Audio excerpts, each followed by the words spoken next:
Ladies and gentlemen, welcome to Cast Dice, the podcast that explores the great big wild world of tabletop gaming that exists today. It has been said one or two times, mainly on this podcast, that we are in the middle of a gaming renaissance. There are just too many good games out there that we can be spending our hobby time and our hobby dollars on. It can be hard to know what to play next. And I guess that's the purpose of this podcast, to talk about the games that either my guests and I have enjoyed playing or they've written, if I'm lucky enough to have an author on, or just talk about great big industry events that happen or events that people play in. And today is going to be a really fun and interesting one. Now, I do need to introduce our guests in a second, but I do want to say that we are going to talk about an event for a game that has rarely been talked about on this podcast, a game that has, massive worldwide appeal and is played pretty much everywhere. But it's also to talk with a regular guest and a brand new guest. And I'm really excited. So let me bring our guests on and we can talk about why I'm so excited to have them on today. You will know our first guest as a reoccurring guest of this show and prior shows that I've done. He's been on the Warlord cast. He has been on the LRDG. He has been all over the joint. And he is probably one of the guys I've played most often in recent years. Of course, I'm talking about Leigh. Leigh, welcome back to Cast Dice. Thank you, Brad. Now, I did forget this time to include that you are one of the most analytical yet fun guys to play I know. So, yeah. How are things, my good man? Yeah, going well. Been getting a few games in, not as many as normal lately. Mm-hmm. Moved house last month, so that sort of disrupted things as far as packing and unpacking and just general disruption. But back into the swing, had a couple of games the last few weeks, bit of bolt action, bit of Warhammer 40k Kill Team last night, and been doing a little bit of hobby, just some painting. Yeah, man, stuff's looking good. Nice. Now, the other guest that we have is, now this is going to be fun because you are actually in the same room as your guest and I am way on the other side of the city. Now, the reason that you're in the same room is, of course, that you live with our other guest, and more than that, you are married to her. Of course, I am talking about Leigh's longtime wonderful wife, and friend of the show, has been in the background before, but is now going to be an actual guest, longtime gamer herself, Libby. Welcome to Cast Dice. Thanks very much, Brad. I'm not sure if we're a long time married. It's been just over a year, but we're getting there. Right. Sorry, I said that wrong. But you've been together for a long time. Yeah. Yeah, no, quite right. And thank you for the wedding invite. It was lovely. Now, let's talk about you as a gamer, because one of the really cool things, if I can bring up your wedding, was you guys are both very physically active. You are very active with your gym. And that is a community that you're part of. You are also very active as gamers, and you're very active in your business work community as well. And so there was sort of three very slightly overlapping but very different sort of circles to the Venn diagram to the wedding. And as I don't know if you guys had necessarily noticed being at the front of the room, but being sort of standing in the middle, right where those groups, because it was a bit like a high school dance where the groups were standing separately, but next to one another. Your vows were wonderful because you had gaming references, you had references to your athletics, and then references to your business, and you could hear people, making noises of appreciation and chuckling when they got the inside joke for each part.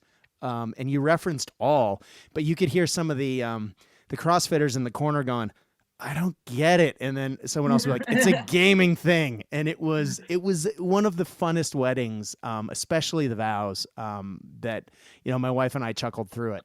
And it was great. And that was really cool that both of you are so into gaming, and are, the kind of gamers that I'd love to play. You play to, you play to win, but you're also fun, you don't take it too seriously, and you have a good time. So I guess what I'm asking is, Libby, clearly you got into gaming before Leigh. So what is your pedigree as a gamer? Well, I originally played RuneScape when I was probably late teens, early 20s. Mm-hmm. But that was really my only, on the computer, the multiplayer online RPG. Yeah. And that was really my only exposure to gaming at that point in time. Mm-hmm. I think after I met Leigh, we started to play board games together. Mm-hmm.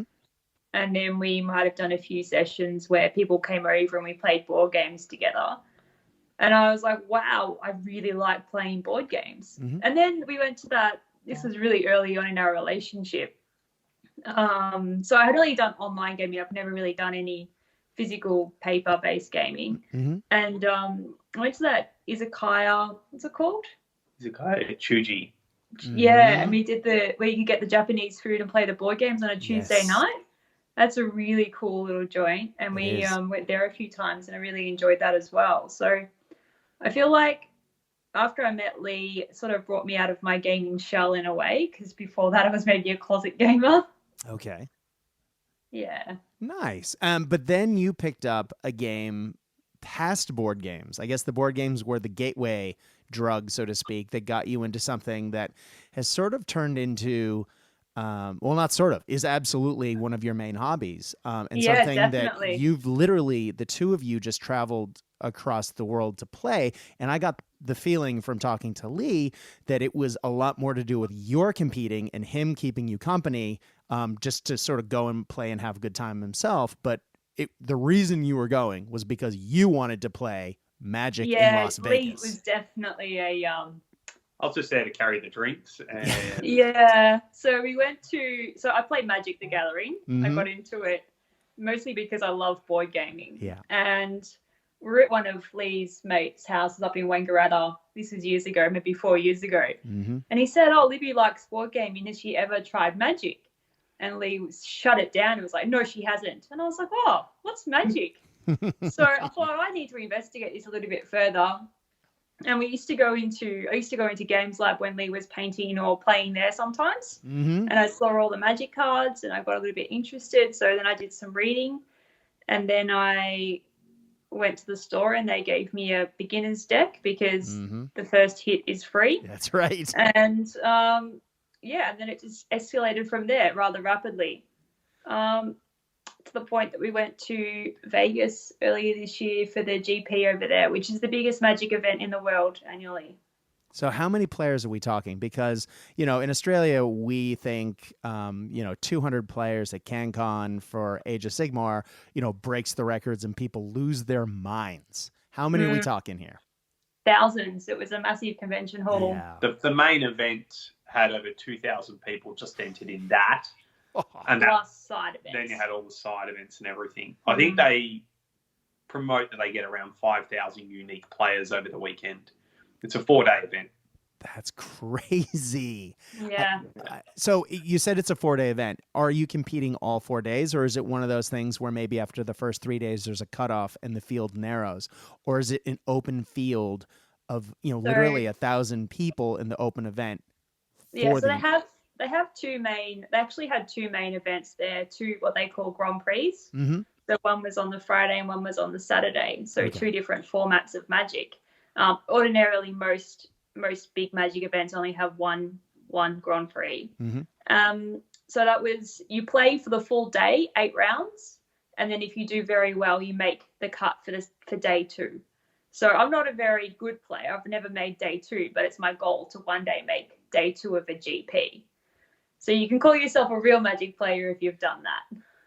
Right on. Well, a friend of the show, Chris Cousins, has, I believe, made the cut, and he won tickets to go to an event in another city, and they paid his airfare. So I think... Yeah, so he's a very, very good player. Okay. But now you say you're not very good, but I've heard quite the contrary. So you do have, you do research the cards. You absolutely know how to play. You have solid decks. In fact, you're always innovating on your deck design. So just like, maybe Leigh and I tear into our army lists for tabletop games, you are constantly, shifting, evolving, making sure that you are at the cutting edge of the quote unquote meta that's happening at the time. Yeah, meta's the correct term. I think there's a few different levels to Magic. So there's a lot of people that play kitchen table Magic. So they'll say they play Magic, but they never ever go into a store. Mm-hmm. They'll always just buy the cards, take them home, play them in a very casual environment. And then you probably have the next level who might play a little bit online. We've got Magic the Gathering Arena, which is a really great online game now for playing standard. And then so people in the middle, casual players, might do a little bit of that and then maybe go to the store once or twice every fortnight. Nice. And then it probably steps up a little bit, people that play a couple of times a week. And then you have your pro players who are getting paid upwards of $100,000 a year to play. Oof. So they'll have sponsorships and all those sorts of arrangements with Wizards of the Coast. Mm-hmm. But to be a professional, it's your full-time job. So if you're willing to commit the time and hours to Magic, then you could be doing that. But one of the elements that I really like about Magic is the element of chance. Mm-hmm. And it would just be so devastating to spend 40 hours a week playing this game and being the best at it, and then you lose because you draw the wrong card off the top of your deck. Yep. So I can't reconcile myself with that too much, to be putting too much time into the game. Yeah. But from a local tournament perspective, I do like to go and play and be reasonably competitive and enjoy myself, because it's no fun losing all the time. You've got to be winning. Right. Well, in my opinion. Yeah. So I like to do fairly well locally. But the Magic environment is very restricted in Australia as well. So this Grand Prix that we went to in Vegas, which was amazing and a great big tournament, they just announced the Grand Prix for 2020, and they're almost in every US state, but we get one in Australia next year. Yeah, population problems. Not always great. Yeah. So that's the way it is. But then we were privileged enough to go to Vegas and enjoy that, and probably do that again in maybe 4 or 5 years, to travel again for another Magic tournament. Mm-hmm. Well, if I may, I have often touted Leigh's ability to be an analytical gamer on this podcast. He looks at the numbers.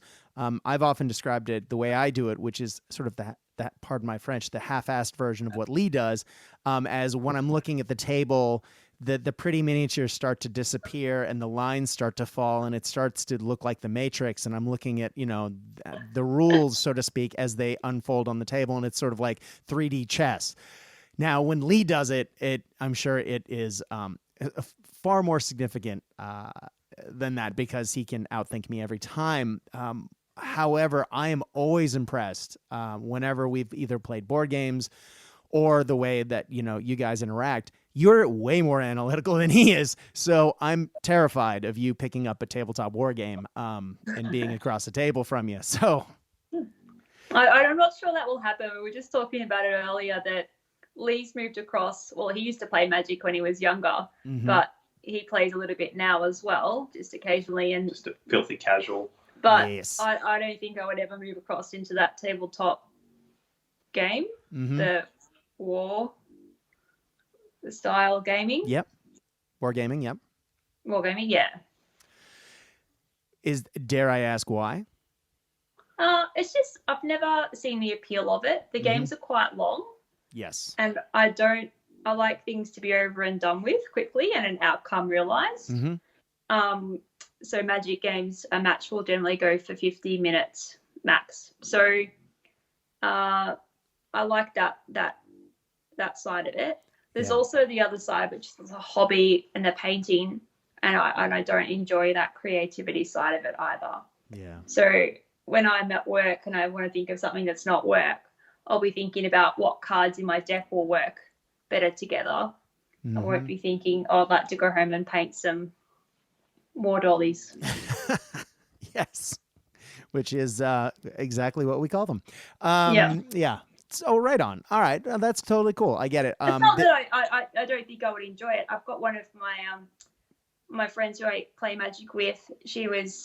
I heard about Erewhon, and I was like, oh, Stacey would really enjoy this game. I think we should talk to her about it. And she got into it. Yep. But yeah, not my cup of tea. But that's fine, because I also think it's very good to have different hobbies and Yes. not be on, in each other's pockets all the time. Yeah, exactly. Not tread on any toes. No, that makes total sense. We're right on. Yeah, no, Stacy did come along and has actually, embarrassingly at this point, been to more Warlords of Erewhon local events than I have. I need to get back. Leigh, when are we running another one? Soon, hopefully? Yeah, I think we should. Yeah. All right. It's been a little while. We got to do it. Yeah, we haven't done one for a while. What was the last one? August? I think we ran one.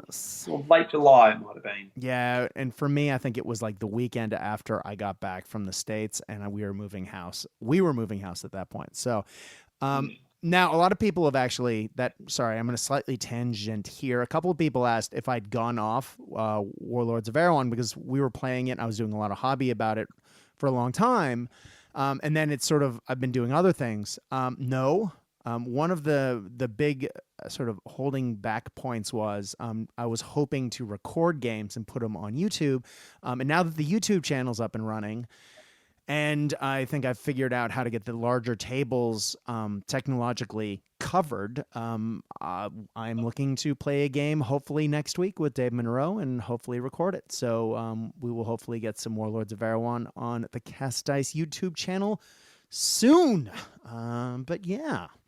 So I gotta ask. Now, you guys went to the States, and you did go to Vegas, and you had a great time. Now, I feel like there's a million side stories we can ask about there. Anything of note stick out when you're walking into Vegas, into a massive venue. You've already mentioned thousands of people who are there to play the same game as you.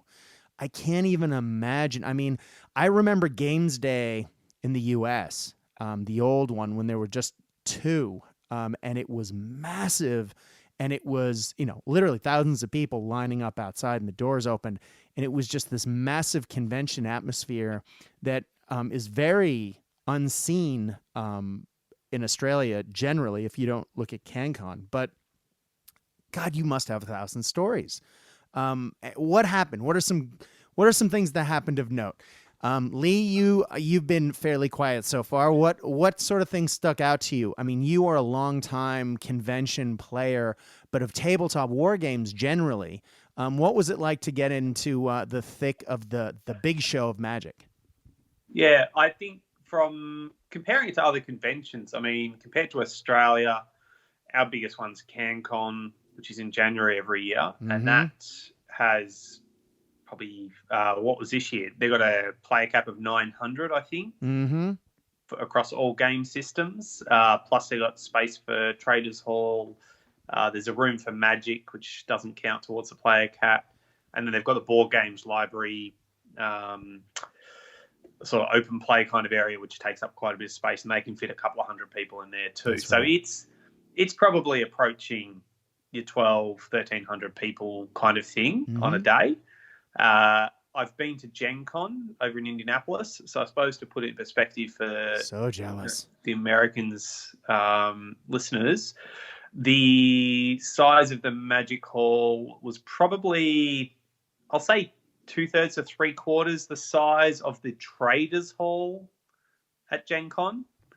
At Gen Con itself, it's just insane. I went there, I think it was about 6 or 7 years ago with some friends, and yeah, like the Traders Hall alone was just ridiculously large. And then you had the different gaming halls, and it's just so spread out through the whole of Indianapolis, the convention area and the hotels. And there's, you go off to a side sort of discussion with the games producers, and they've got a room in a hotel, and it takes you 15, 20 minutes from the main venue to walk to find this little sort of room somewhere where they've set up a projector, and they've got a couple of the game designers there and 20 chairs lined up, and it's insane. But when you look at Magifest Vegas, it's at that convention center there. It's a massive convention center as well. Actually, funny story. The first day we were there, on the Thursday, we were out the front, and they had a couple of food trucks set up, and we were just sitting down out the front, and the Magic event was in the South Hall C or something, and we're sitting there. There's all these people streaming past, and people are sort of branching off to go in two different directions. And we were playing the game of, are they a Magic player or are they going to the other thing? And we felt we were pretty accurate because the other thing was a jiu-jitsu competition. Nice. It was like the American Nationals. Mm-hmm. And so you had all these people in jiu-jitsu outfits and they were jogging around to warm up before their event, and there was all these super fit people, and then you had all the gamers. Yeah. And there was a pretty clear group differentiation between the two. But it was quite interesting. You go out at lunchtime and the two groups are sort of standing around looking at each other going, what the hell's going on? Yeah. But yeah, as an event, it's very well organised. Channel Fireball, which is one of the retailers and web content producers over in the States, runs all the Grand Prix for Magic. The main events, Wizards has contracted it out for them to do it. And they've got staff. Like I saw people there that were judging and running the event that I saw in Melbourne last year at one of the events they ran here. Wow. They've actually got people that their whole job is they just literally travel around the world doing these events all the time. And because they run pretty much one every weekend somewhere, they're just constantly bouncing around. Obviously, over in the States, you've got 50-odd states, so there's quite a bit of work there. Next year they're running 4 events in Japan, which is basically, having a look at the listing, they've consolidated down, so they're not running anything else in Asia, just Japan. And the same with Australia and New Zealand. This year we've had 2 events. Next year we get a single one. Or this year we've had 3 because of New Zealand as well, but we're just getting 1. So it looks like they're trying to regionalise and cut down on some of the broader areas. And then Europe's got sort of what they have, maybe 10 across the year, so maybe 1 a month, but they spread it around across the country. So you have Copenhagen, you have London, you have Berlin, so they sort of move it around a bit through Europe as well. But it's very well organised. They've got set areas for registrations for different events, because Magic's it's not like bolt action. You turn up and you're playing a game of bolt action, right? Right. If you look at something like Flames of War, Battlefront producers, they'll have events where they'll play early war, mid-war, or late war. Right. They'll differentiate based on the time periods, or they'll do their Team Yankee, which is the Cold War version. With Magic, you've got Standard, which is basically cards from current and the preceding 12 to 2 years, 1 year to 2 years old. You've got Legacy, which is stuff from back 1993 onwards. Oh, wow. And Vintage, similar as well. They've got different restricted and banned cards. You've got Modern, which is basically cards from about 2007, I think, onwards. So that's a format in itself. You've got Drafting, which is where you basically sit in a group, you open a packet, you pick a card, you pass the packet aside, and you basically just pass them around, drafting cards, and then you build a deck. That's a very popular format as well. You've got, what else is there? Commander. Sealed. You've got sealed events where you just get given a set amount of packs. You've got to open them up, build your own deck, and then you play other people. Commander's a multiplayer format. And then you've got Pauper, where you can only use common cards. So decks there are $40, $50 kind of investment. So there's all these different formats. So you had different zones, and they had like free play zones, so people could just meet up and just do casual games. A lot of the events are ticketed. There's prize support there. If you play well, you get tickets. They call them ticks. Effectively, little vouchers, and then you can go cash them into a prize wall. They've got a booth set up for that. And I've got to tell you, on a Sunday afternoon, that prize wall, it's 5 people deep. Because everyone's trying to cash out before they head home. Oh, of course. Brad, as you know, Leigh, he's done all the numbers, so he knows exactly what events we have to do and how many rounds we have to win to maximize the ticks. He's all over it. Now, Libby, you have to win 2, and if you win 2, make sure you draw. Make sure you draw your 3rd round. Don't try and win, just draw. Okay. Yeah. Unlike a lot of other competitive games that most tabletop war gamers would be quite familiar with, in Magic it's quite frequent for people to agree to just take a draw for a round and not play. So they call it ID, intentionally drawing. It's usually done because of the structure where they generally cut to a top 8 for most big events. What happens is if it's 8 rounds and you're on 7 wins and you're playing someone else on 7 wins, you'll both intentionally draw because you get 3 points for a win and 1 point for a draw and no points for a loss. Okay. So on 7 wins and a draw, you're on more points than someone who's had a loss earlier in the day, but then goes on to win 7 rounds. So it puts you higher up.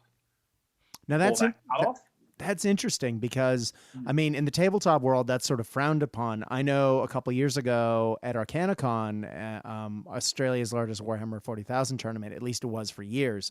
I'm not sure if it is now. At the top table in the last round, the 2 players shook hands and agreed to draw.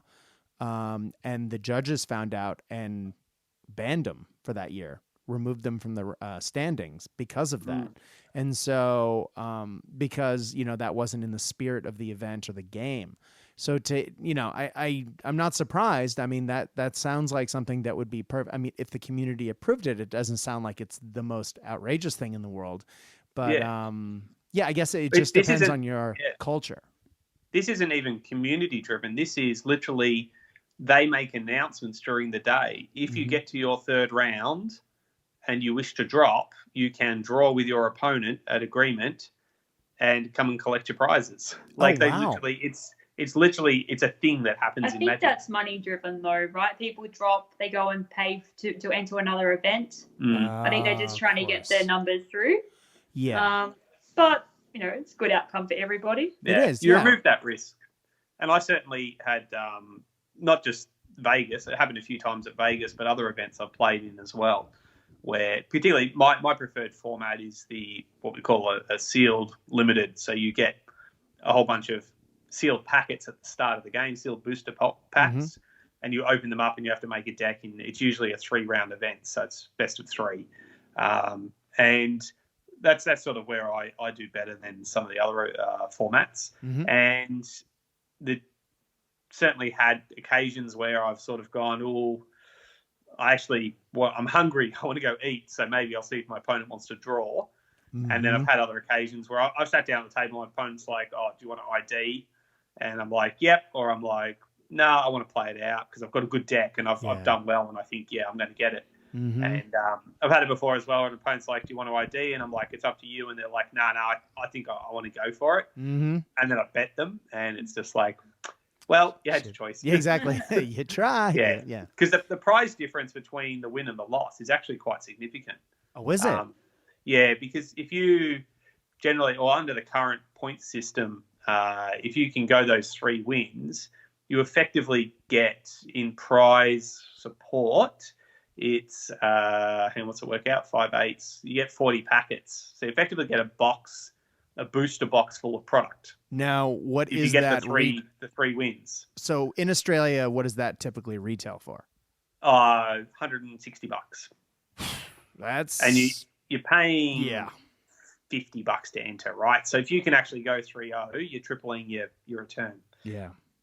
But if you go 2-1, you basically get 100 points. You're getting 10 packs, so you're getting about a quarter of the return.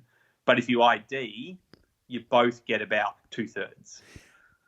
So I'm chuckling just thinking about what Libby was saying earlier about like if you win 2, and make sure you draw this one.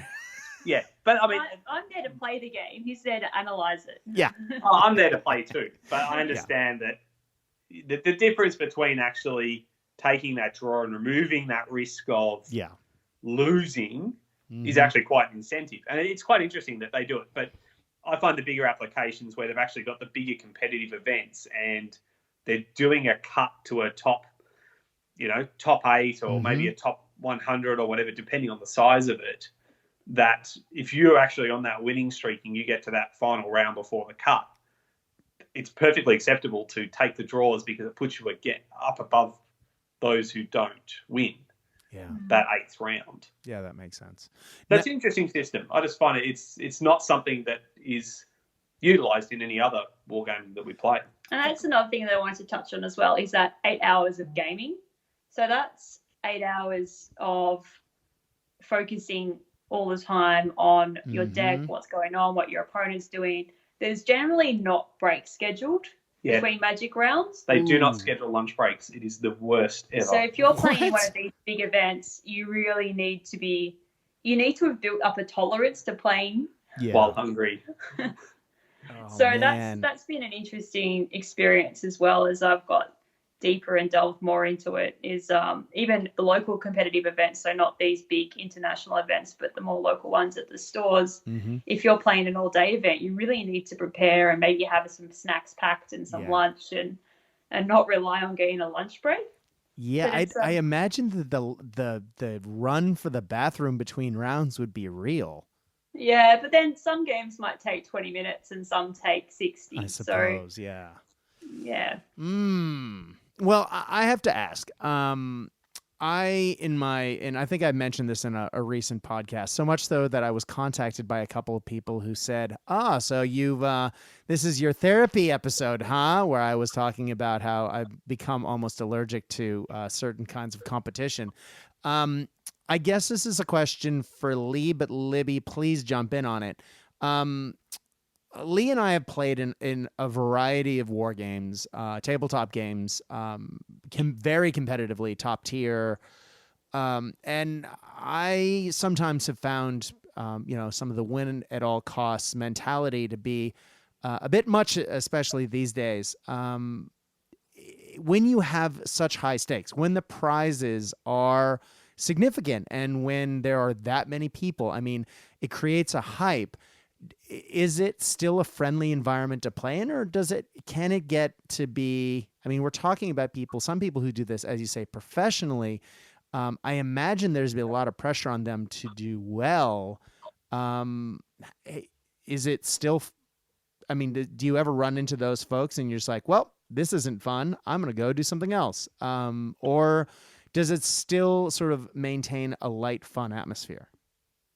I think there's definitely people that take it very seriously. I think with any large group, and, let's be honest, when we talk about gamers, there's a number of personalities across the spectrum. And Magic's no different. You'll run into your neckbeards, you're going to run into your introverts, and you're going to run into the completely extrovert guys, and your milady boys and all that sort of stuff. So it's quite interesting. I think the larger competitive events, obviously people are there to compete.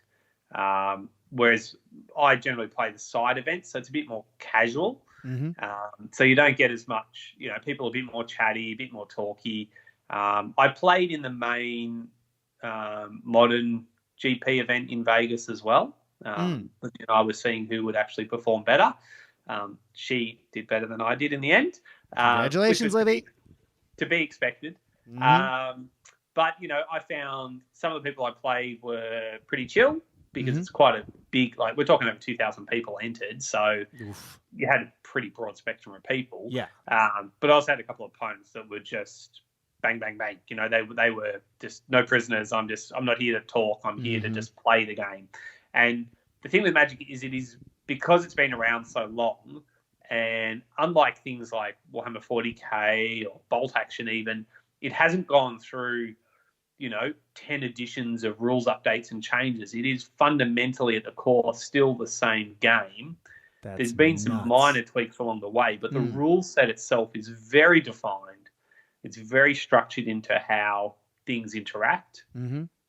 They have judges roaming the floor constantly. So if you have a rules question or a dispute or you're unsure of an interaction, you literally throw your hand up, scream judge as loud as you can, because they're noisy events, and they will come over and they will work out what the board state is and they will have a discussion. If something's been done wrong, they will either rewind it or they'll apply a penalty. Now, we had an event here in Melbourne a couple of months ago. It's a qualifying event.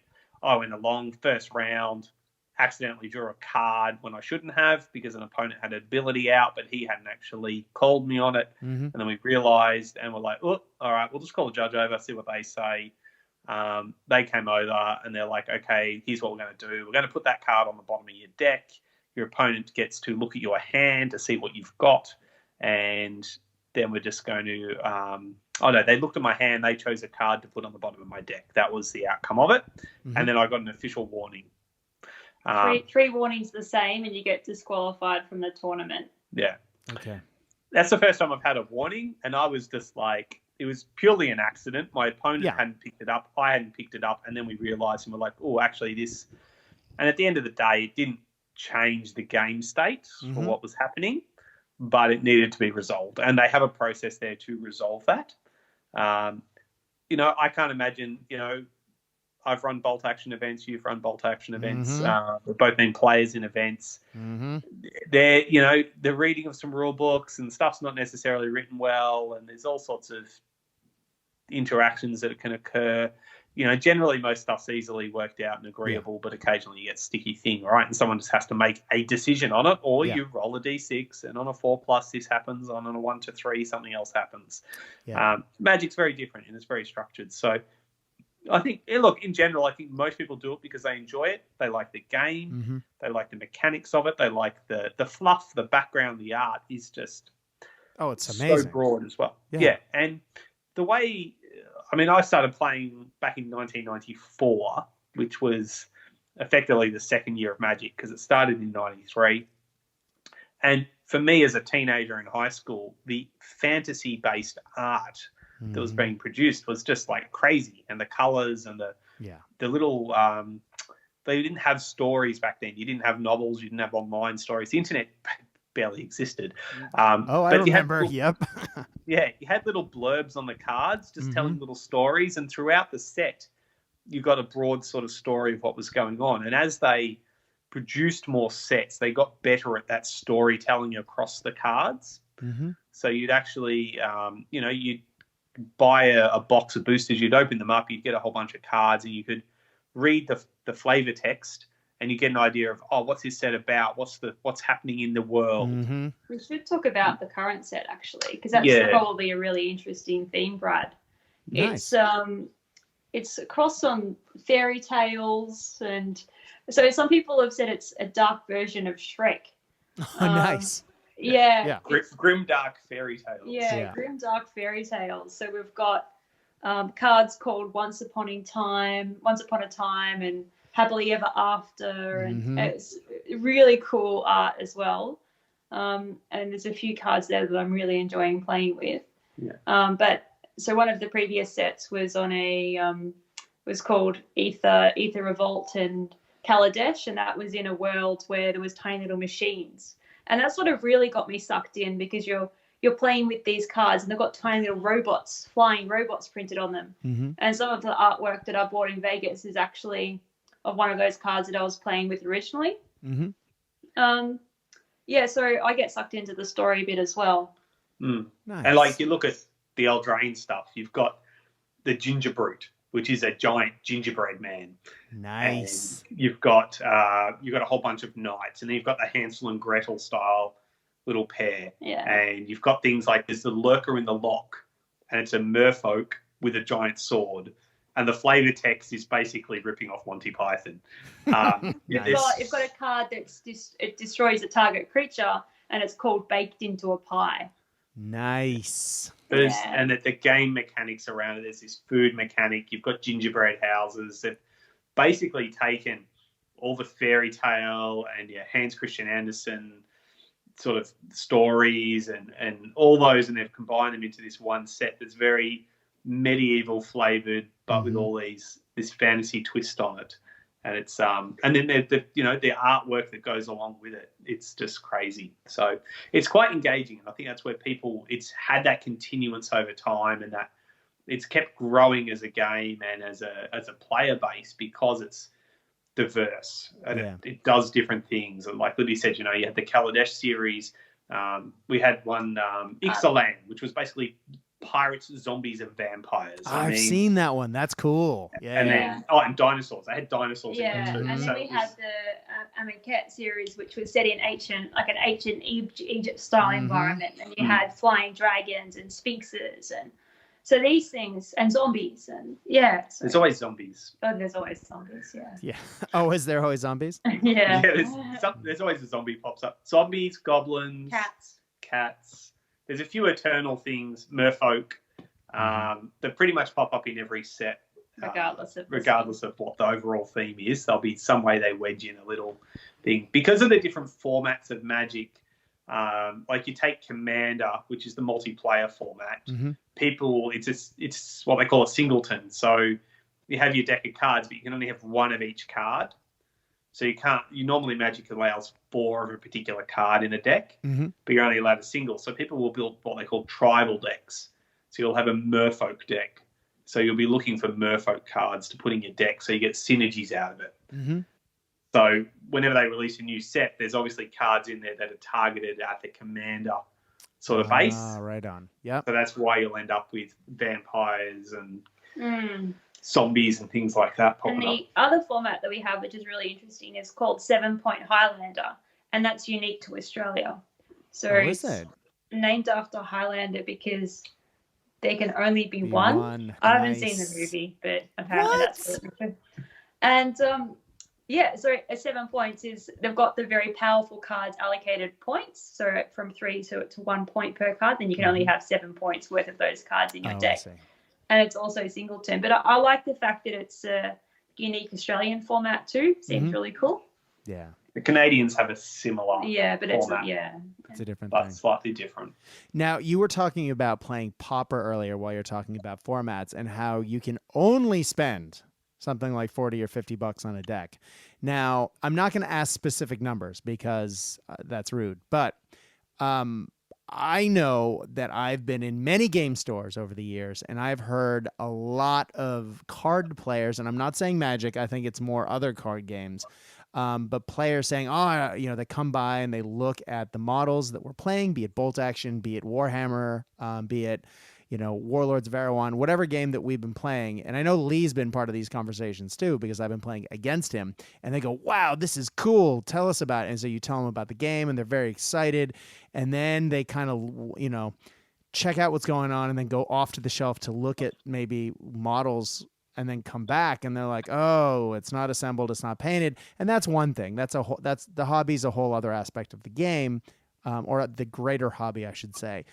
But then the comment that always makes me twitch my eye is, oh, but it's so expensive. And I look at them and go, is it though? I mean, it is. But compared to cards, I get the feeling they're very similar. Now, yeah, I don't know. Leigh is, you definitely know what I'm talking about. Is it a comparable amount? I mean, I'll let Libby field this one. Okay. And again, we don't need to get into absolute specifics, but I'm sure the different formats. I mean, Leigh's talking about 3 unopened decks and Pauper, which are all common cards. I'm sure each format has its own specific price tag, but Libby, tell us a little bit about how good/bad this can be. Well, it's good that I work full time. Okay, there you go. All right, there you go. Nice. And I might have mentioned to Leigh a few times that I think it's good that I play Magic because his hobby spending probably doesn't touch the sides of what I spend on Magic. Ouch. Yeah. Whew. So, well, I don't know how much. We don't have joint. Yeah. I don't ever see his credit card, which I think is good. Yes. But I have an idea, and I think that I probably because he does play a lot of, not a lot, but a little bit of Magic too, especially when new cards are released, that what we spend on Magic probably far exceeds other hobby. Okay.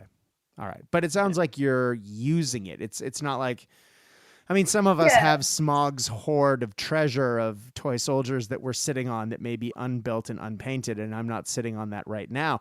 I'm just saying, it sounds like that you are getting good use out of this. And I know, for example, that sometimes you turn and burn some of these cards and sell them on. As an example, I bought one of my modern decks that I've played a lot with for $750, which is a lot of money for paper cardboard, right? Australian dollars. Yeah. 750 Australian dollars. And I bought this maybe two years ago, and I've played with it a lot over that last 2 years. So I've got a lot of value for money out of it. So these are the modern cards that are they're known to be for what we call format staples. So they're likely to retain their value. So I could sell that deck now for probably over $1,000 if I wanted to. Yeah, there you go. So it increases in value if you buy into the eternal formats, ideally. But the money that you spend on new products, the new releases, is probably money down the drain to a degree. You're paying for the experience. Yeah. But if you're buying single cards that you know will be around for a long time, then I don't really see it as money wasted. It's an investment. Leigh might not mention this, but he's gone through a phase over the last couple of years of buying quite a few of the format staples, specifically the lands, and he's built up quite a little real estate collection there. Has he?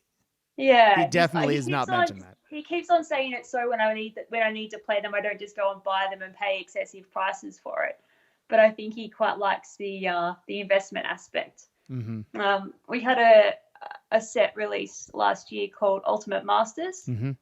So he went and bought a case of that and has stashed it in his bedroom closet, just in case it goes up in value. So he actually quite likes the investment side, where I don't really have any interest in that. It's more about playing it for me. Yeah, exactly. And having fun. Yeah. Nice. Now,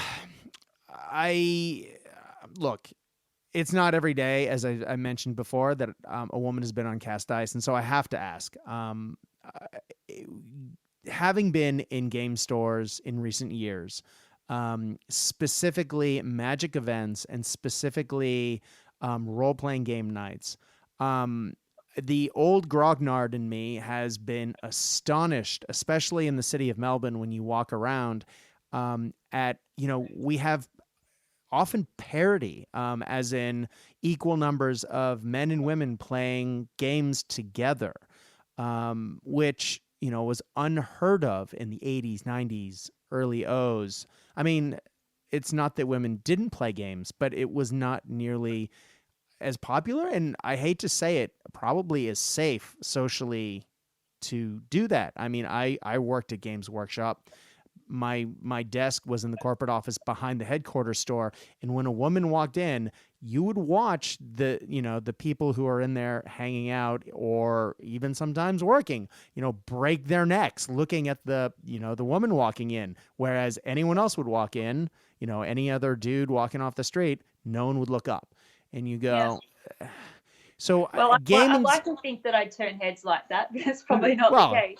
No, I think that my experience overall has been very, very positive, and I don't think that's what every female has experienced in gaming. Right. But I've been very fortunate with my experience. I think I work in a very male-dominated environment, so my tolerance levels are pretty high as well. I've had a few guys that I've beaten, and I think they've reacted in a certain way, and they might not have reacted in that way if I was male.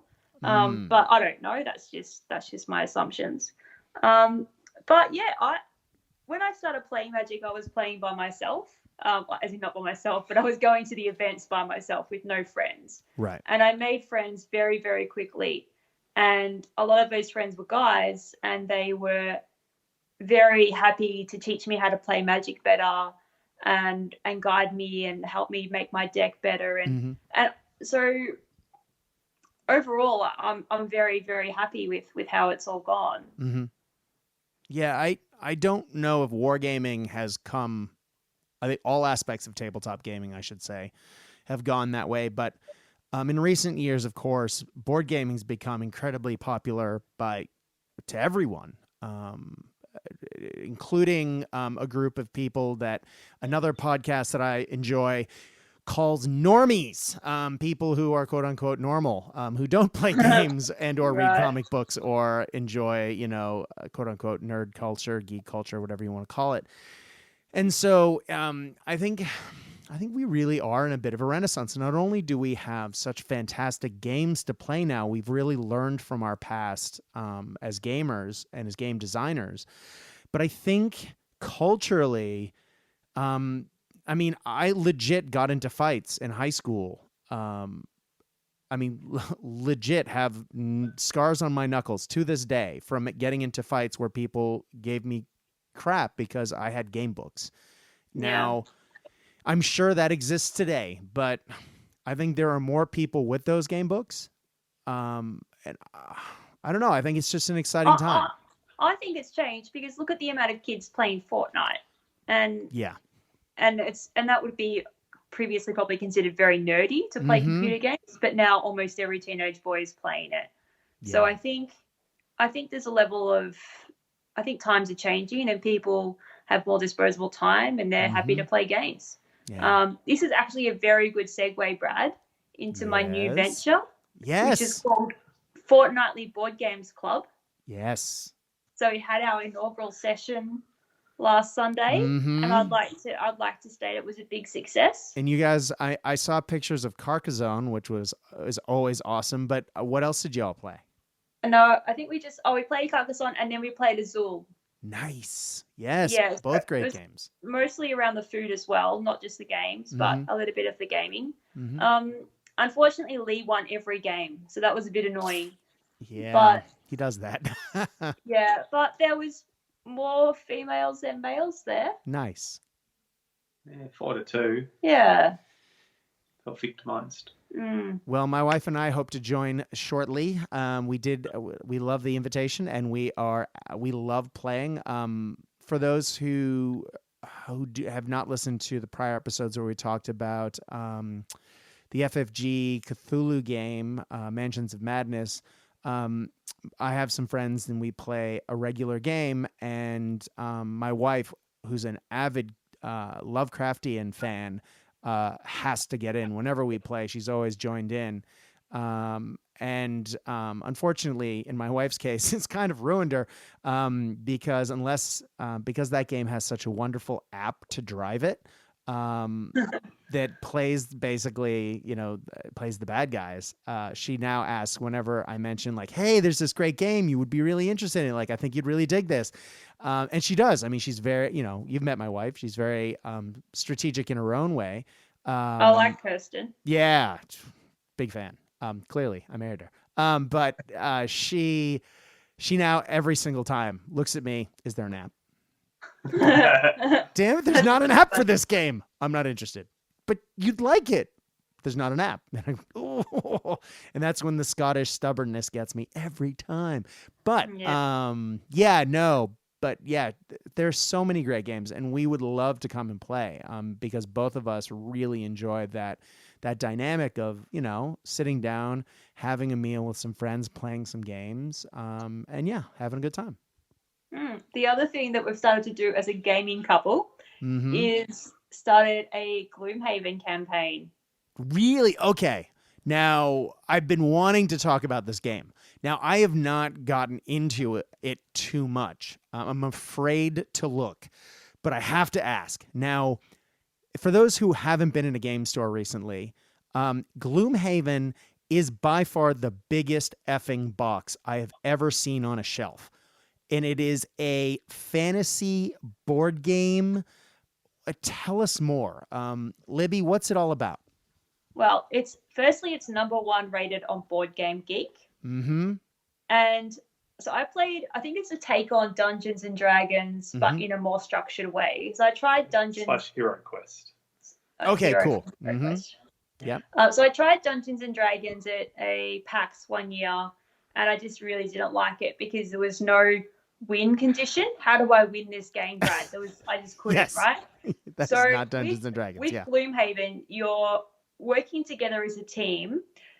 You have characters that you're playing on the board. Little minifigs. Leigh said he's going to paint ours soon. Nice. And you have a dungeon that you need to work your way through and fight monsters and collect treasure. And then you have your own personal quests as well, and your character grows and develops, which I believe it does in Dungeons and Dragons. So you level your characters up. Yeah. So we've only done the first scenario, and we're playing another round on Sunday. So hopefully we'll get through another 1 or 2, depending on the timing. Nice. But I'm really enjoying the story as well as the game mechanics. There's 2 aspects there. So if you move from the town of Gloomhaven out to your first scenario, you have to draw a road card, and then you have to you have to make a decision as a group and as a team as to how you're going to react. Mm-hmm. So I like that style of it as well. Yeah. Now, when you when you're playing this, are each one of you playing a single character or? Yes, yeah. So Okay. mine's called Brinian. Mm-hmm. Lee's called Crom. Mm-hmm. Nicely, nice. Yeah. Conan, nice. So we'll see how we go, but I'm pretty addicted to it right now. I can't wait till Sunday. That's cool. Now, Leigh, please tell me that's a Conan reference. Yes, Thank it you. is. Now, is this where I publicly shame you and say that when you moved, you got rid of your copy of Conan? I've lent my copy of Conan to Pedro. Okay. Lent it. And he wasn't too impressed by it, so I'm not sure if our friendship can continue. Oh, Pedro, we're gonna fight. Okay, yes. Because that is one of course, It's a classic. Yeah, it's high fantasy. The best. James Earl Jones doesn't get any better than that, ladies and gentlemen, and that includes Star Wars. Anyway, that Simpsons episode with the clouds. Yeah, where they had, he did the CNN. This is CNN. I'm your father. Yes, and then the Simba thing. Mm-hmm. That was peak James Earl Jones. I think. That is actually. Incidentally, side story. Yeah. I saw James Earl Jones live on stage in New York off Broadway. What? Many years ago in a play. Along with Will from Will and Grace, Angela Lansbury, and a bunch of other people I can't remember. Was this all in the same show? Yes, all in the same show. What it was show? an American political drama. It was quite good. But yes, I saw James Earl Jones live. I was like 10 meters away. It was inspirational. I'm beyond jealous. Jack's never-ending sense of jealousy. All right, so damn. All right, so let's get back to Gloomhaven. So Leigh, you're saying now Libby's done a very good job of explaining it, but for the tabletop analog, it sounds very HeroQuest-y. Yeah, I think the way it's set up, you're moving through dungeons effectively, or you're moving through environments, but it's effectively a dungeon crawler. Okay. You've got your figures, you open the door, look, there's monsters in there, Mm-hmm. there's treasure chests, there's tables, there's obstacles to move around. Mm-hmm. You've got range attacks, you've got close combat attacks, you've got abilities. It's got not a drafting deck mechanic, but you've got a deck of cards for your combat actions. They're all unique to each individual. Oh, cool. And then you basically draw a hand of cards and you choose what you're playing. You play 2 cards a turn and you choose the order and that sort of thing. And there's an initiative factor in there. So it's kind of like HeroQuest on steroids. Well, if the box is anything to go by, I would say so, because it's ridiculous. 9.8 kilos for the box because I had to carry it home.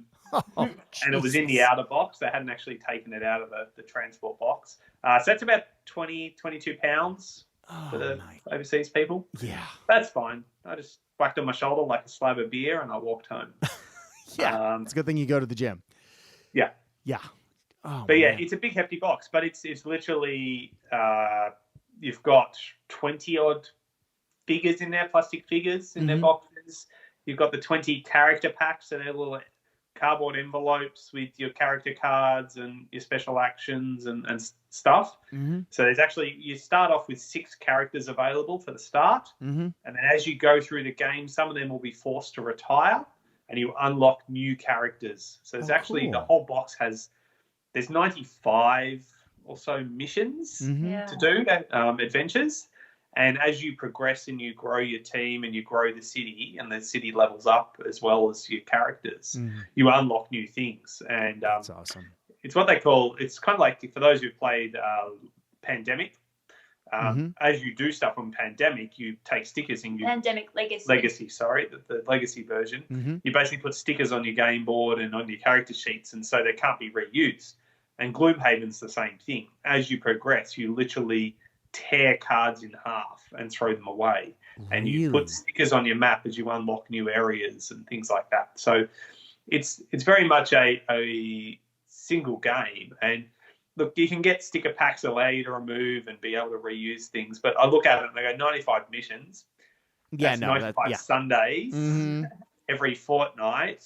I'll probably be 50 by the time we finish the thing if we manage to maintain friendships. So it's quite it's a big investment. It was $200 Aussie. So £100, 140, 150 US.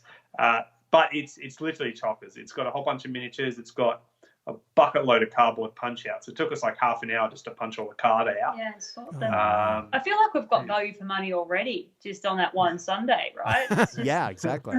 Yeah, and when you got 4 players as well, like it's quite good. Because I've always found that putting stickers on your board game and changing it forever absolutely abhorrent. Yeah, like, ditto, right? Come at Pandemic Legacy, but because your characters are growing and you're changing with the game state, I've come to terms with it now.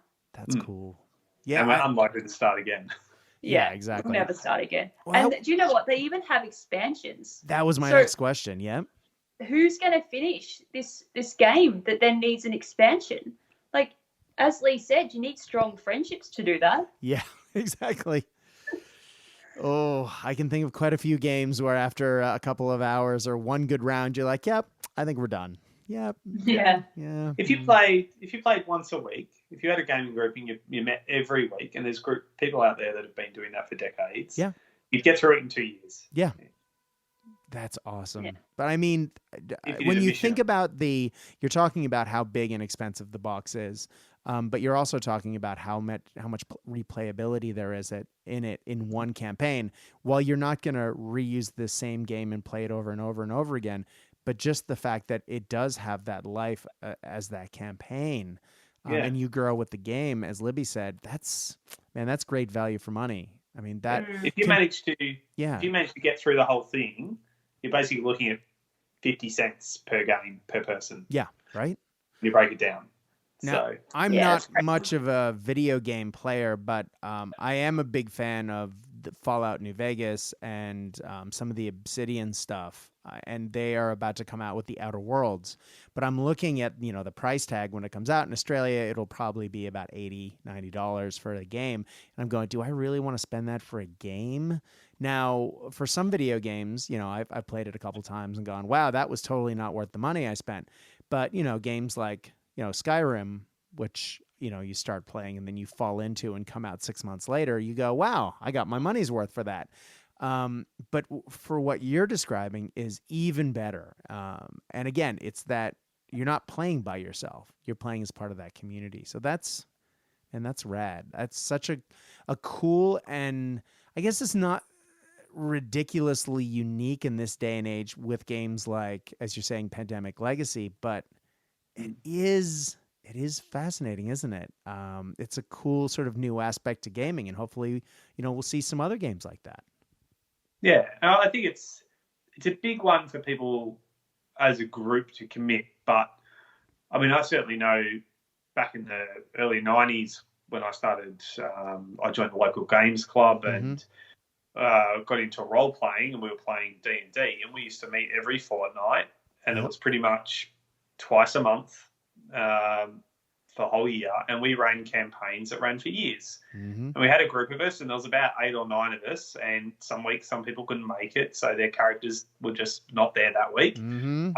But we went through massive times and commitments of people doing stuff, and that was from there. I got into playing Warhammer and 40k and all those sorts of things, and Magic as well. That was sort of the whole point of Magic, was to play between games of D&D.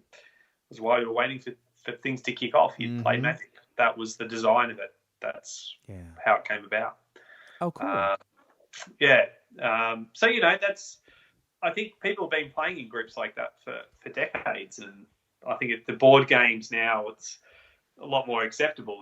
We had a diverse range of friends over on the weekend to play, and taught them how to play Carcassonne, and off we went. Rodney taught them how to play Rodney. Carcassonne. Yes. So there's this YouTube channel called Watch It Played, Brad. Oh, yes. That's how I learned to play Star Wars Legion. Yeah. How cool is Rodney? Yes. Yeah. I've got a little bit of a crush on Rodney now. Awesome. Actually, Leigh, we need to tell you what before we go. You probably want to wrap this up soon, but Vegas story. So one of my Magic heroes is his screen name is called Saffron Olive. And he produces content for MTG Goldfish. So I love Seth. I watch him a lot. He just creates really stupid decks, and what's it called? He calls it against the odds. So he builds this silly deck and then tries to win in the stupidest way possible. And I just love it because it's what the game's about, right? Just having fun and still trying to win, but doing it in your own unique way. Yeah. And he just is so engaging on the screen. And he was going to be at Vegas. I might have emailed them before we booked our tickets to make sure he was going to be there before we booked our tickets. So we did that and we rocked up and I'm like, where's Seth? I need to find Seth. I can't see him. Where is he? And I just kept on walking around doing laps of the convention center until I finally found him. And when I did, Leigh was with me. And I'll let Leigh tell you the next bit. Yes. So I actually spotted Seth first. I've gone, oh, Libby, there's Seth. And she's like, oh! And the audible gasp. And then she's gone up and she had a play match she wanted signed. And she's like, oh, hi, Seth. And he's like, oh, hi. And she's like, oh, I'm a big fan. I watch all your streams. Really enjoy your content. Can you sign my play mat? And he's like, okay, cool. And then he signs the play mat. And then she's like, okay, thanks. And she just walked off. And I'm like... No, it wasn't that bad, but it was pretty bad. Because he is so engaging on the stream. Yeah. And I didn't expect that I would have to ask questions and engage with him when I met him. I thought he was going to engage with me, but he obviously just didn't have the emotional energy to do that all day. Yeah. And I didn't realize. So my encounter with Seth was pretty good. I got a photo. I got my playmat signed. I told him I really enjoy the streams, and that was it. Mission accomplished. When you meet your heroes, you know. I've done it once or twice, and every time it's rarely gone well. For me anyway, because someone was like, "I love your work. I'm not a fanboy at all." Yeah, yes, I am. Yeah, exactly. Yeah, it was good. Yeah. It was good. I'm glad I met him, but it was pretty awkward. Yeah, I know what to do next time, though, Brad. Right? Yeah. Ask questions. Ask questions. Ask questions. That's it. You give them something to say. Now, you mentioned you guys have to run. Now, I can't let you go without. Now, I'm a massive Star Wars fan. You guys know it. Oh yeah. And you've been to the Galaxy's Edge, the new Disney Star Wars part of Disneyland. Okay, I gotta ask. Tell me all about it. No questions. Just rain Star Wars on me. Make it happen. Go. So Libby's never seen Star Wars, really. She tried to watch the original Star Wars film and didn't really get into it. I'm cringing over here. She pushed herself through. I think she's very supportive. I'll put it that way. Okay. I think there's two types of people in the world, Brad. Yes. Those who like blue milk and those who like the green milk. Do they have green milk? They have the green milk from Really? Force Awakens. You know when Luke goes to that? Oh, get out! Do they? Yeah. So you go to there's a little stall set up, and I'll tell you this, right? Disney and Disneyland are run by very smart people that are very, very focused on you having an engaging time. Yes. That you are focused on having an immersive time and extracting as much as possible from your wallet. Yes, very much so. Very good at it. They have had decades of practice. They hire the best people for it. And they are really good at customer service and engagement, right? Yep. So you walk into Galaxy's Edge. It's a big entrance. It's kind of, you feel like Tatooine / Naboo kind of crossover. It's its own new world that they've set up. So it's a new planet, effectively, in the canon of the story. And it's First Order era. So all the Stormtroopers are First Order. There's First Order banners everywhere and the patrols. And you've got plenty of characters walking around throughout the day. I caught up with Chewbacca. There's rebels wandering around. There's a whole storyline that travels through the day. So if you're there, you can interact with characters and find out what's going on. And they'll tell you, oh, the Empire's doing this or we're hunting these rebels. So there's this sort of overarching storyline. And we weren't there for the evening, but they actually have there's like this light and sound, fires, explosions show that goes on with a showdown between the rebels and the First Order in the evening. every night. So unfortunately, cool. we weren't there that late for it because we had to fly back home. But it's literally you walk around. They've got droids. There's data pads.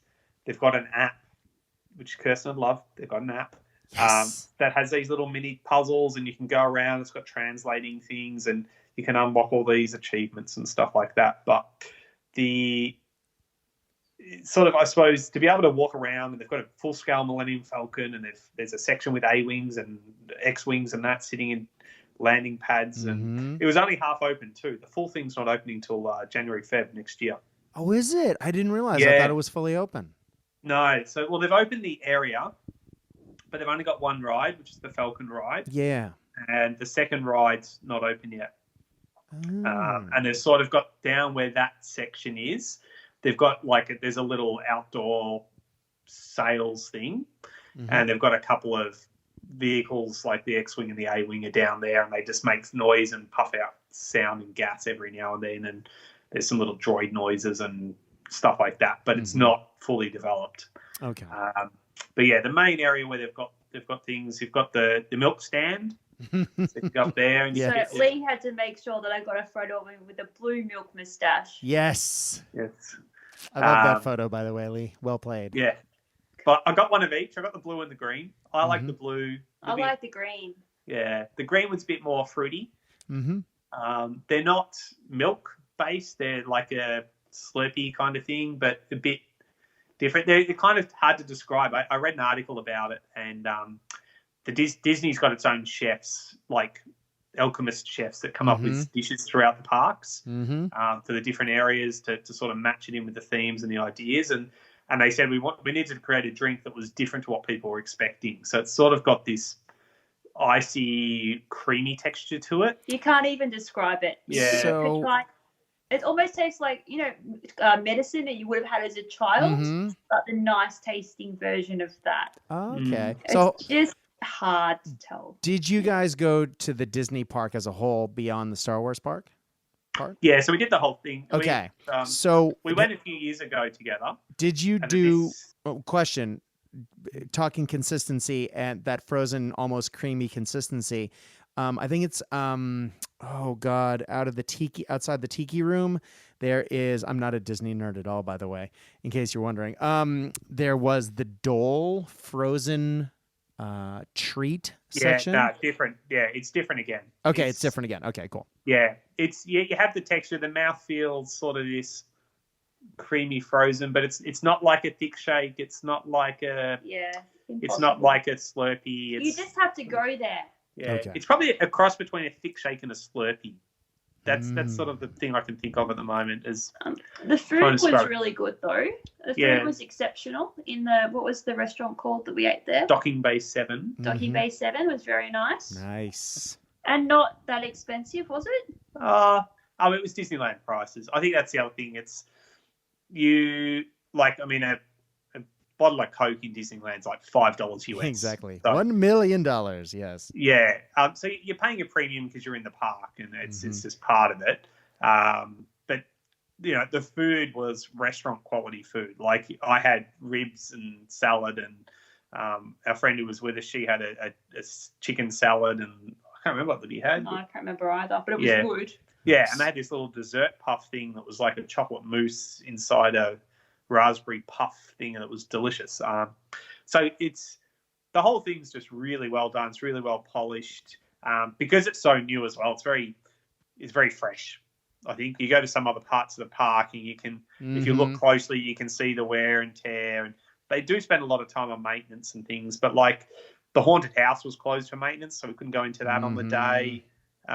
It's a Small World broke down a few times. But it was a very hot day too. Yeah. So I think some things are breaking down because of the heat. But we're sort of, I would like to call us professional Disneyland goers now after our second trip, because you get in there right on as early as you can. Yep. And then you head left, because all the Americans head right. Yes. So you need to head left. And we can get through all of that Adventureland area in the first easily hour and a bit. That's right. So that's our strategy. But I'm not sure we'll be going back there anytime soon. Yeah. Oh, the other thing that Leigh missed out on was the sword experience? Oh, the lightsaber. Yeah, I was going to lightsaber. ask. Mm-hmm. Yeah, I looked at it originally because it's a unique experience that you can do there. And I looked at it originally, and it was like you've got to book on the day, blah blah blah. And there was people looking at some stuff on the internet. People like, oh yeah, I had to queue up for 2 hours and all this sort of stuff. And then they changed the system, and so you could book in the morning. From 7 a.m. you could book online to secure your spots because they're only taking 20 people at a time and this sort of stuff. And so I'd read all that, and I'm like, all right, cool. We've got to get up early on the first day when we get there and make sure I book in. And I got in there and I logged on the night before. I thought I'll just check. Got on the night before, it was like fully booked. I'm like, oh, hang on. And then I ran back through, and they changed it to you could book 2 weeks ahead. Mm-hmm. So obviously the initial surge had died down, and they sort of altered the way they were doing the system. And I missed out. Uninformed, unfortunately. Yeah, I hadn't double checked. If I That checked it, yeah. sucks. So I didn't get to build my lightsaber, which is, apparently I've read some articles about it. It's a very unique experience. You go in and they've got this, it's a theatre sort of based thing. You're building it. They've got people that are Jedi masters and helping you and all this sort of thing. That's okay. Something to do next time. Yeah, exactly. Well, I guess you probably didn't go to Club 33 while you were there either. Do you guys know what I'm talking about? No. So Walt Disney had is it the secret club at It is. Disneyland? It is. Yeah, I have heard rumors. Yeah, it's a I always have my picture taken outside whenever I'm at the park, but it's it's literally there's a 14-year waiting list to become a member. I believe it's $25,000 initiation fee. And then once you're in, I believe to maintain your spot, you have to spend between $10,000 or $15,000 a year. But it's the only way you're let in the door, and it's just a doorway with a 33 outside. In Louisiana Square, in the original Disney park, and it was Walt Disney's hangout. It was his restaurant. It's where he used to take visiting heads of state, and now it's like an ultra elite club that you can go to, and I would love to go in. But yes. So what are the benefits of this club? Is it just access to the restaurant, or do you get other benefits as well, do you think? I think you get unlimited access to the park as part of it, I would imagine. But and also I think so. Yeah, exactly. And I think you get access to the park outside of normal times. But I believe the big thing is that you're rubbing elbows with the elite. And that was it originally, way back when Disney was alive. I don't know what the deal is now, but I'm sure, people, very, very important people hobnob there. But I'm a big Disney nerd, having grown up, being dragged around the Tokyo one. Yeah. It was my sister and I's favorite thing. When we lived in Japan, we didn't have much money. We didn't do much. But, there would be special days where foreigners would get, in the 80s, Gaijin would get a discount day, or we would get tickets through a military base library or something, so we could go. And so that was kind of like our big thing. And so we would go, and I just loved it. By the way, in case you're wondering more about Disney stuff, and before we go, there are two great Disney lore books.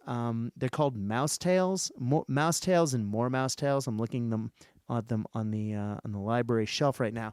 And it's just stories, of quirky, weird things that have happened at Disneyland and why certain things are the way they are, like silly pranks that certain cast members have pulled over the years.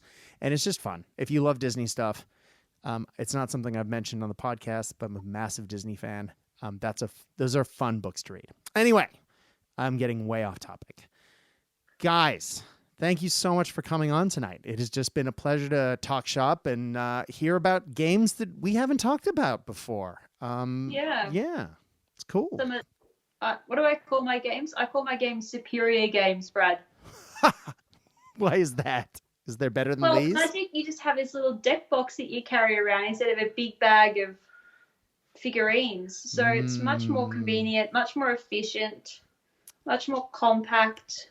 But you don't have lunch breaks. But I'd call it an overall superior gaming experience. Okay. I'm not going to get into that one. Okay. Leigh, do you want to get into that one, or shall we wait till we hang up now? Okay. He's given up on that a long time ago. Well, thank you very much for coming on, guys. It has always been a pleasure. And you at home, thank you very much for listening. As always, this is... I guess podcasts don't cost money. You don't have to pay to listen to this show, and I don't have a Patreon, and I'm not asking you to support. I am just glad that you have taken the time to listen, because time is often, sometimes more precious than money for some of us these days. So thank you for taking the time to listen. If you would like to leave feedback for the show, you can go to our Facebook page, which is Cast Dice, CASTDICE. If you message the page, there's only one person who checks it. That's me. My name's Brad. Hi. And guaranteed response every time.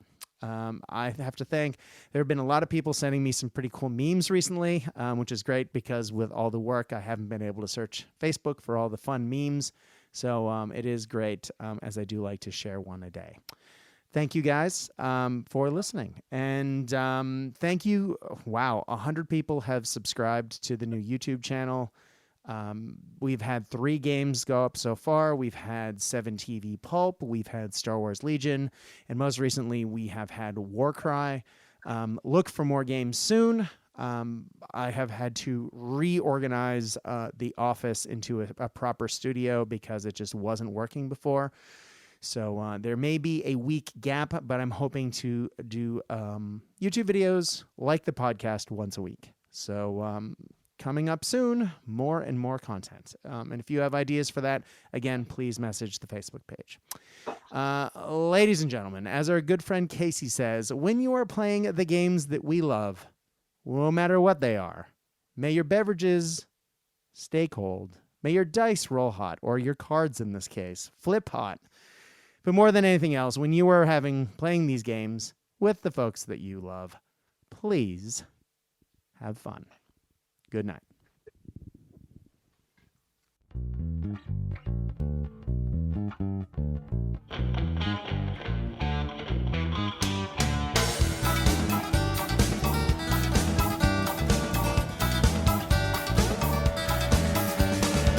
Another day rise in Paraguayan sun, through the cracks open, another Heineken. He's all alone, he's in his little room, he's all alone with a Burmese python and a loaded.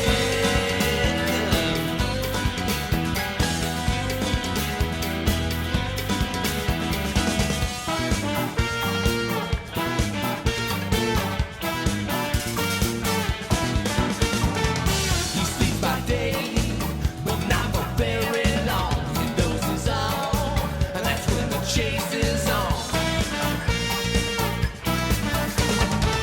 In his dreams, one who knows that scent, faceless men with Russian winter.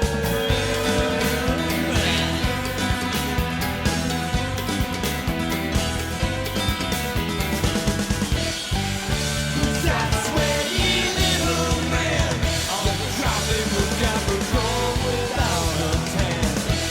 Neatest man this world has seen, beat up every night in his dreams.